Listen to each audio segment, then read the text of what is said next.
ഇങ്ങനെയൊക്കെ അൺമാരീഡ് ആയിട്ട് നടന്നാൽ മതിയോ കൂട്ടുകാരാ? ഒരു കല്യാണമൊക്കെ കഴിക്കണ്ടേ? അതെ, അതിനെക്കുറിച്ച് തന്നെയാണ് ഞാനും ആലോചിക്കുന്നത്.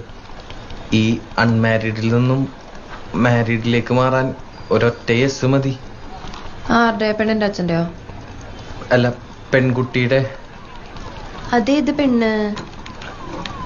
ആ പെൺകുട്ടി ഇപ്പൊ എന്റെ തൊട്ടു മുമ്പിലിരുന്ന് എനിക്ക് CV റെഡിയാക്കി തന്നോണ്ടിരിക്കുക.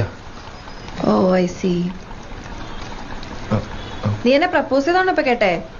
കേട്ടിട്ടെന്ന് തോന്നി? എനിക്ക് കിട്ടാവുന്നതിൽ വെച്ച് ഏറ്റവും വേർസ്റ്റ് പ്രപ്പോസലാന്ന് തോന്നി. എനിക്കെന്നല്ല, ഏതൊരു പെണ്ണിനും. ഇടക്കിടക്ക് പ്രപ്പോസൽസ് ഒക്കെ കിട്ടാറുണ്ട്. അപ്പോ ആ ഉണ്ട്. കിട്ടാണ്ടിരിക്കാൻ മാത്രം മോശമാണോ ഞാൻ? എനിക്കും കിട്ടാറുണ്ട് പ്രപ്പോസൽസ്. ഓക്കെ, കൊറേ. ആയിക്കോട്ടെ. ഇതെന്താണിത്? എന്തു പറഞ്ഞാലും ഒരു കുലുക്കമില്ലാത്ത